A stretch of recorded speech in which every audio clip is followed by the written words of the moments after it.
After our appetites were satisfied with the release of Super Mario Bros. 2, Americans were hungry for another Mario game.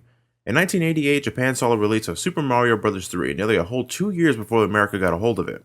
It wasn't until December of 1989 where a 90-minute commercial disguised as a movie called The Wizard showed most Americans for the first time Super Mario Bros. 3 in all of its glory. So I give you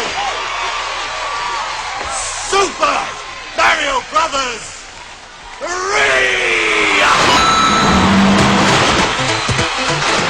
I mean, really, can you name me another game that has such a humongous reveal like this?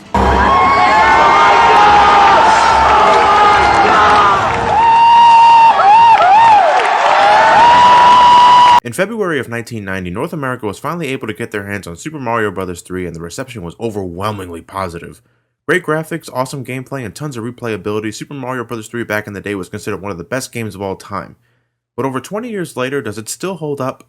Unlike the American Super Mario Bros. 2, Super Mario Bros. 3 follows the formula of the first game and multiplies it by the shitload. More enemies, more power-ups, more secrets, and more boss fights.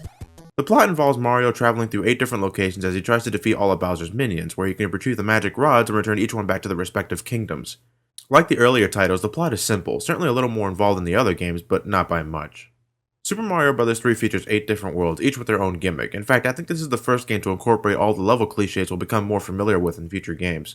Grassland is your typical Mario starter. It gets you in the mood and prepares you nicely for the challenges up ahead. Desert Hill is covered in sand and introduces more puzzle elements into your adventure.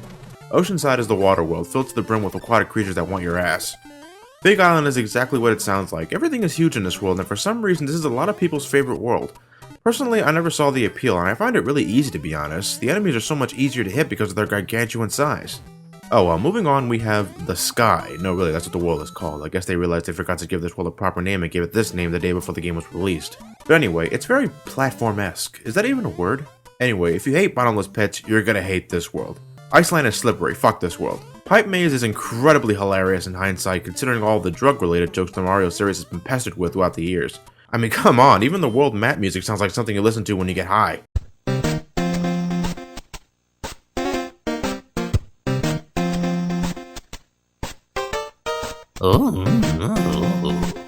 The final world, Darkland, certainly looks like hell, but it's not too bad, well, except for the hands that violate your personal space. Each world is represented by a world map, which not only contains the levels you have to complete, but all sorts of other things as well. First, there's mushroom houses, where you can obtain an item to help your progression. Sometimes it's something simple like a mushroom or a super leaf, but other times you can get Tanooki Suits, and if you're lucky, a Hammer Brothers suit. There's also mini games you can play to score more items and extra lives, like this card matching game and this slot reel, which I can never seem to win. In fact, I only got this result by mashing buttons. World maps can also contain neat secrets. Besides the already mentioned mushroom houses, there's also the incredibly rare white mushroom house, which can either give you P-wings or anchors, which you can use to stop airships from traveling across the world map. Getting these places to appear require getting a certain amount of coins at specific levels, so yeah, like I said, it's incredibly rare. Also incredibly rare is the treasure ship, which contains a crap load of coins for you to collect. Getting this thing to appear is really convoluted. Something about the amount of coins you need, your score being a specific number, and ending the level with the even number on your timer. Really, it's a miracle if you discovered this thing on your own. You can also spot Hammer Brothers wandering around the map. Defeating it will grant you a reward, which is usually a Starman, but you can also score a hammer that allows you to break rocks in the world map, which helps you skip levels or find hidden goodies. Each world has different amounts of levels, so while it may be smooth sailing in the beginning, the worlds get longer and longer as you progress. Bottom line is, this game is much longer than the first game, the second game, and the second game. The levels themselves have all kinds of shit going on. Some focus on the new obstacles Mario has to face, while others are just pure platforming. New to the series are auto-scrolling levels, where the level is constantly moving and you have to keep up. Personally, these are my least favorite, because if you fuck up near the end, you have to do the entire level over again, and it's not like this level is going 300 miles per hour either. Usually around the halfway point of the world, you'll come across fortresses, which contains all kinds of stuff trying to kill you. At the end of each fortress, you'll come across whatever the hell this thing is, and you can proceed with the rest of the world after you step on them 3 times. Thankfully, while there are tons of levels to face, a lot of them are pretty short. Usually that would be a bad thing in my book, but the fact that there are no checkpoints in any level, starting at the beginning of each level after dying would drive me insane if the levels were really long. Instead of lowering a flagpole or picking up a glowing orb, you finish the level by headbutting into the square that gives you a card, which can either be a mushroom, flower, or Starman. When you get 3 cards, you get an extra life, but if you're lucky enough to get 3 of the same card, you can score a bunch of lives at once, with the best result being 3 Starman cards. For the most part, Mario controls how he did in the previous games, certainly better than Mario 2 and Mario 1, but to be honest, he feels a bit too floaty for my taste. Granted, because of his moon-like jump, it's easier to position yourself on platforms and jump on enemies, but it's also because of this moon jump that it makes it incredibly easy to overshoot stuff when you're running really fast.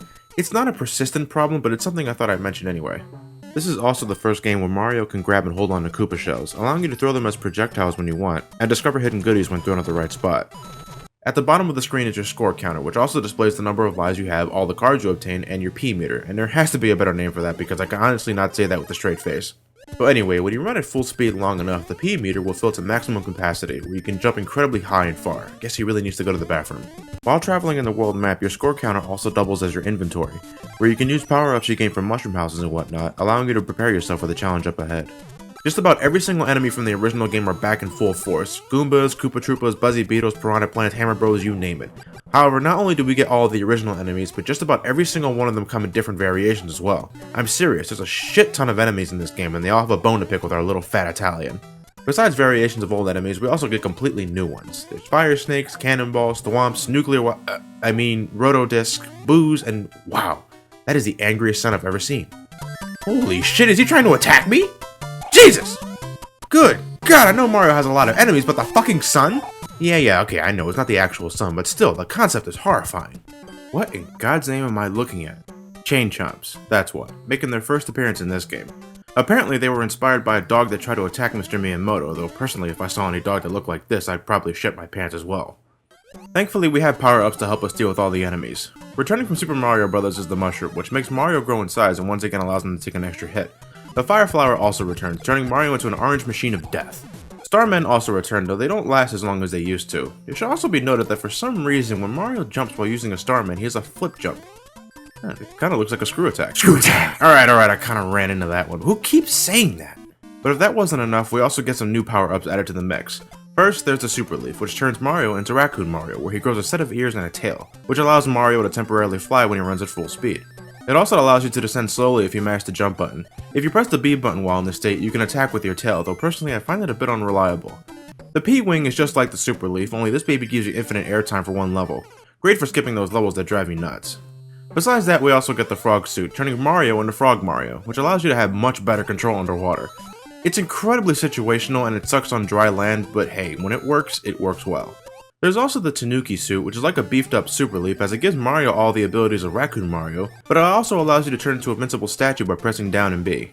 I don't get it. Something about Japanese mythology, but never mind. But none of these power-ups can match the coolness of the Hammer Brothers suit. Besides getting an instant tan, Mario can throw hammers and kill just about anything. Anything! Plus, if you duck, you can block projectiles. The only problem with this suit is that it's incredibly rare, which only makes losing the suit all the more painful. Another item you can obtain is the Warp Whistle, which allows you to skip entire worlds if you manage to find them.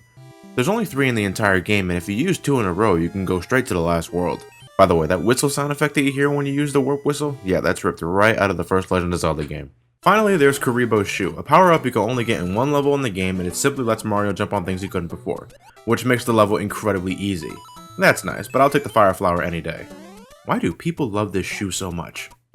Since Super Mario Bros. 3 follows the formula of the first game, we only get to play as Mario throughout the adventure. Once again, if you have a buddy along with you, you can play a 2-player game where Luigi is playable once more, but unlike his incarnation in Mario 2 USA, he plays exactly like Mario, so no slipperiness and no higher jump. During a 2-player game, you and your friend can play a variation of the original Mario Bros., where you can steal each other's cards and steal the other player's turn. It's a great way to clarify you're a dick. At the end of every world, you reach the castle of that particular world. There you find out that the king has been transformed and that you must get the magic rod back by infiltrating one of Bowser's airships. And holy hell do they want you dead. I mean seriously, there's cannonballs, bullet bills, flamethrowers, bombs, and worst of all, each airship level is an auto-scrolling level, so if you fuck up, you gotta do the whole level over again. At the end of each airship level, you face one of the Koopalings, each making their debut in this game.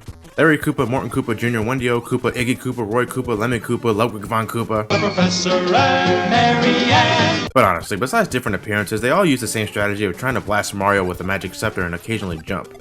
Well, Wendy likes to add annoying ring projectiles to the mix, and Lemmy adds bouncy balls to his fight as well, but besides that, they're all pretty much identical. After defeating one of the Koopa kids, you get back a magic scepter, which transforms the king of that particular world back to normal, one of which looks like Mario with long hair and... ZZ Top? After completing a world, Princess Peach delivers a letter to you containing an item, which can range from a P-Wing, a cloud item that lets you skip a level, or a music box that can put wandering Hammer Brothers to sleep, rendering them harmless. You see, for a majority of the game, your main goal is to simply rescue all the kingdoms that Bowser is wreaking havoc on. But after World 7, Bowser kidnaps Peach while you were looking the other way, and it's Super Mario Bros. All over again. Ugh, freaking stupid airhead. World 8 was always annoying to me. Not frustrating, just annoying. It's filled with airships, battle tanks, and battleships, and it also has a share of regular stages and a fortress. I can't quite put my finger on it, but I never look forward to visiting this world. But after completing the final fortress, we can finally reach Bowser's castle. You know what? Let's insult him. I'm gonna beat him with a frog shit equipped. Here we go! Fuck! God, I hated those lasers as a kid. If you're not running at full speed when you approach them, you're gonna get hit. Lasers to the fucking face. At the end of the level, we finally get to face Bowser, who's a hell of a lot more aggressive than he was back in Mario 1. Not only does he bring back fireballs, but the motherfucker tries to actually ass stomp you. Unfortunately, his Bowser bomb is his one weakness. If you dodge it enough times, Bowser falls through his own floor and wham, the battle's over. You enter the glowing door and once again, you rescue Princess Peach. What? Oh, okay. Assholes. And there you have it, folks, Super Mario Bros. 3. So, 20 years later, does the game hold up? Personally, I think so. The level design is some of the best in the series, and the amount of gameplay, especially for a platformer on the NES, is staggeringly high. And most importantly, the replayability is through the roof. The control may throw you off a bit if you're used to Mario 1 or 2, especially with Mario's new floatiness, but if you're just getting into platformers, you should be able to jump right in. The game can also get a little hard at times, and honestly, it's kinda schizophrenic. For instance, I think World 3 is much harder than World 4, and World 6 is certainly more challenging than World 8. It's a constant zigzag of challenge, and it may or may not frustrate you. If you play your cards right, though, it's very possible to score a bunch of extra lives, which can relieve some of the stress. Regardless of such, the game managed to sell over 18 million copies throughout its course, and it deserves every single number. As a sequel, it does its job tremendously and surpasses its predecessors in just about every way, and that's not easy to do, especially when the first game is considered the classic of classics. This is a very hearty game, and combined with new power-ups, new enemies, and new gimmicks, Super Mario Bros. 3 is certainly one of my favorite Mario games of all time, and certainly the best Mario game on the NES. With that said, I'll give Super Mario Bros. 3 an 8.5 out of 10. A wonderful game to play 20 years ago and still a joy to play now. If you're a lover of platformers and the first two games didn't satisfy your appetite, Super Mario Bros. 3 certainly will. This is Mario in one of his finest.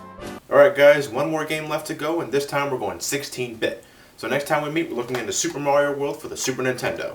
Now we're playing with power. Superpower.